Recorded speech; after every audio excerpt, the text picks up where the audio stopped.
नमस्कार साथियों।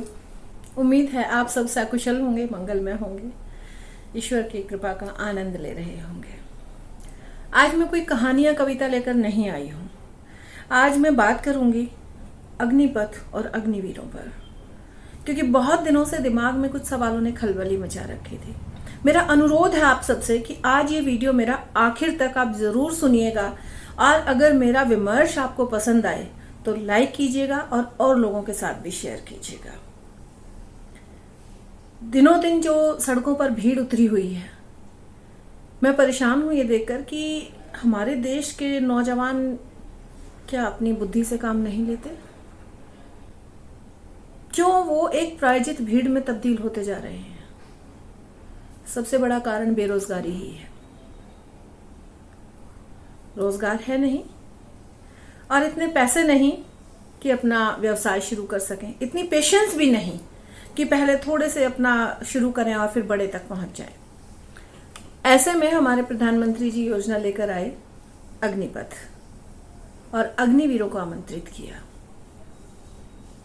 सबसे पहले तो देश में ऐसे कितने बच्चे हैं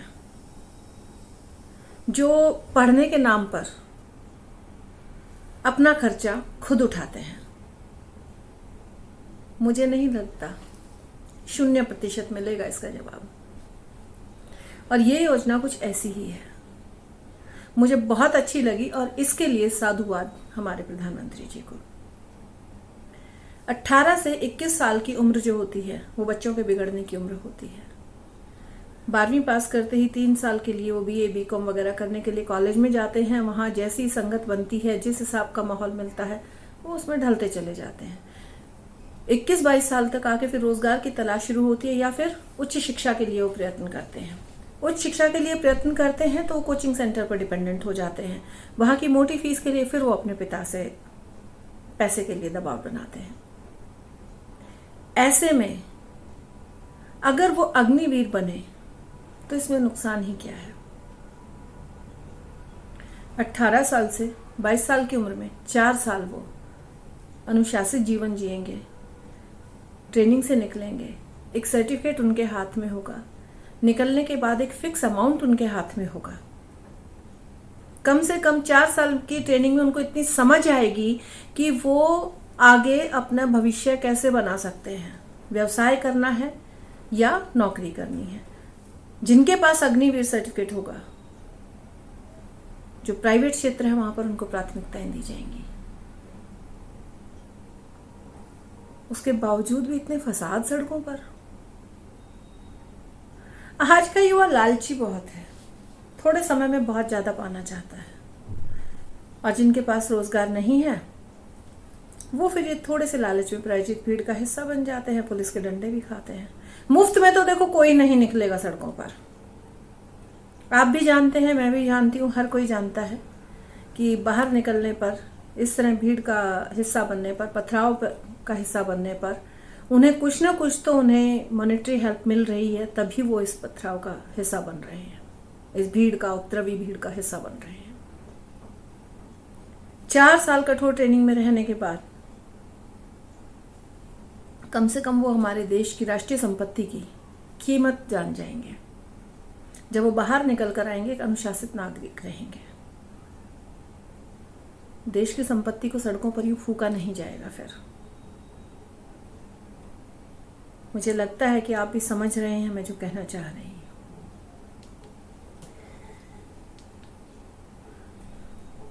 किसी भी देश की शक्ति होती है युवा शक्ति, और हमारे प्रधानमंत्री जी की ये योजना युवा शक्ति को सही मार्ग दिखाने के लिए ही लेकर आई है कि आप किस तरह से एक व्यवस्थित जीवन का हिस्सा बन सकते हैं। अब मैं बात करूं इस योजना में है क्या, तो देखिए, मैं पॉइंट टू पॉइंट मैंने नोट करके रखे, मैं सुनाती हूं आपको। इस योजना के अंतर्गत भर्ती होने की उम्र 17 साल 6 महीने से 21 साल के बीच। योग्यता सीनियर सेकेंडरी, पहले की तरह फिजिकल टेस्ट भी क्लियर करना होगा। सेवा अवधि 4 वर्ष की रहेगी। प्रशिक्षण अवधि 6 महीने की रहेगी। पहले वर्ष वेतन 30,000, जिसमें से 9,000 कटेंगे और 21,000 आपको हाथ में मिलेंगे। दूसरे साल वेतन 33,000, जिसमें 10,000 रुपये की महीने की कटौती होगी और 23,000 आपको मिलेंगे। उसके बाद 36,000 रुपये, जिसमें से 11,000 कटकर 25,000 आपको प्रति माह मिलेंगे। और अंतिम वर्ष चौथे साल में 40,000 रुपये आपकी सैलरी होगी, जिसमें से 12,000 रुपया कटकर 28,000 आपको मिलेंगे। 4 साल की सेवा अवधि के बाद रिटायरमेंट पर सेवानिधि पैकेज बतौर 11,71,000 रुपये मिलेंगे। एक बात बताइए, आप 12वीं करते हैं, 10वीं 12वीं करते हैं और उसके बाद हम देश के लिए अपने 4 साल आप देते हैं, और 4 साल देने के बाद आपके हाथ में एक सर्टिफिकेट होता है और लगभग 12 लाख का एक फिक्स अमाउंट होता है। साथ ही आपको इतनी बुद्धि तो 4 सालों में आ ही जाएगी कि वो पैसा आपने कैसे कहां पर लगाना है। आप उच्च शिक्षा प्राप्त करना चाहते हैं तो अपने दम पर प्राप्त करेंगे, अपने पिता पर बोझ नहीं बनेंगे। इसके बाद अगर आप अपना व्यवसाय करना चाह रहे हैं तो आपके पास एक मुश्त रकम होगी। इतना ही नहीं, इस योजना में मैं और बताती हूं क्या है। 25% जवानों को, जो टॉपर्स होंगे, उनको स्थायी नियुक्तियां दी जाएगी। अरे दम है तो वहां पे स्थायी नियुक्ति लीजिए ना। बाकी बचे 75% को अग्निवीर सर्टिफिकेट दिया जाएगा। उस सर्टिफिकेट के आधार पर प्राइवेट कंपनियों में प्राथमिकता रहेगी।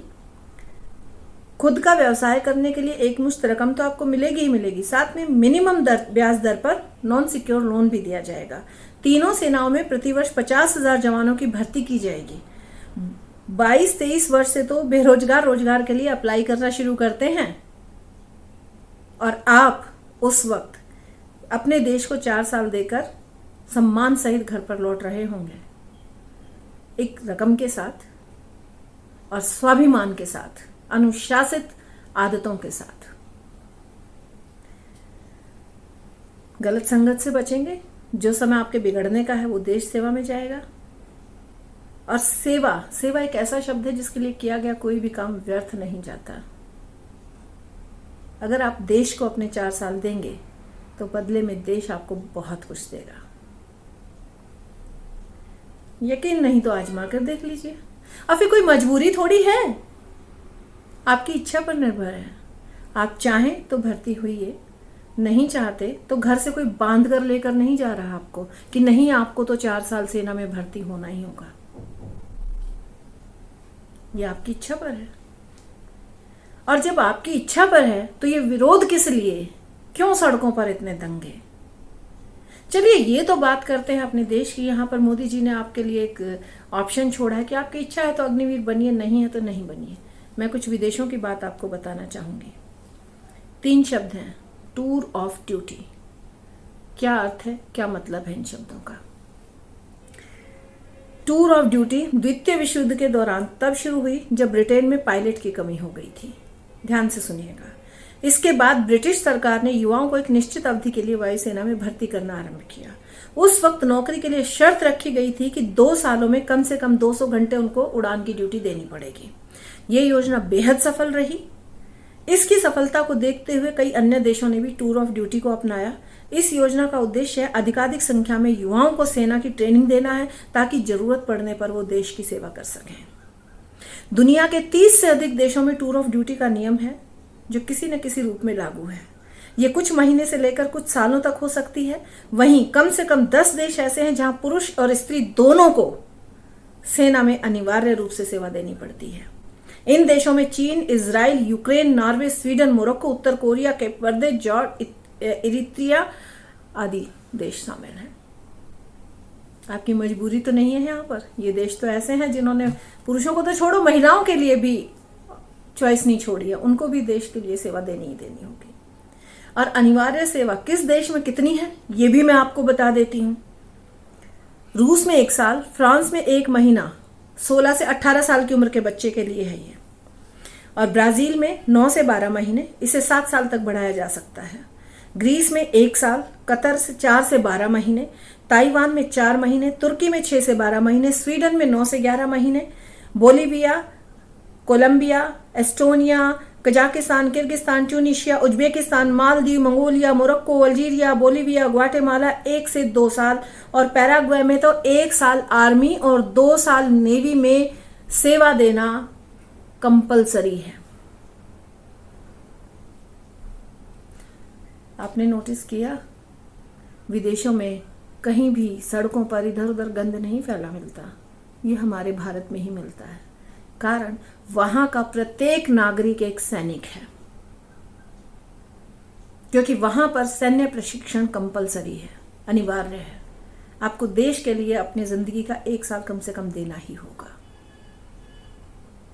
कितना अच्छा लगेगा ना जब मेरे भारत की अगली पीढ़ी, 5 साल बाद की पीढ़ी जो युवा निकल कर आएगी, वो अनुशासित होगी। उसके लिए सिर्फ अपना घर प्राथमिकता नहीं होगी, उसका घर उसका देश होगा। वो जहां जाएगा वहीं उसे अपना घर समझेगा अपने देश में, और वैसे ही साफ सुथरा रखेगा, अनुशासित रखेगा। एक अनुशासित पीढ़ी को जन्म देने के लिए मुझे लगता है कि ये योजना लाई गई है। बाकी हम हिंदुस्तानी तो आदत से मजबूर है ना, सोचना नहीं, भेड़चाल का हिस्सा बनना है, मेहनत करनी नहीं, बस तोड़ फोड़ में ऊर्जा लगा देनी है। कोई भी नई योजना आती है तब आप जानते हैं ना कितने प्रशासनिक अधिकारियों की टीम बैठती है, एक एक मुद्दे पर विचार होता है, छोटी से छोटी बात को उसके पॉजिटिव नेगेटिव पॉइंट दोनों सोचे जाते हैं, तब जाकर वो योजना अमल में आती है, उसके बाद हमारी संसद में पास होती है। आपको क्या लगता है ये जो उपद्रवी भीड़ का हिस्सा है 18, 20, 22 साल के नौजवान, ये समझ सकेंगे इतना? कम से कम मुझे तो नहीं लगता।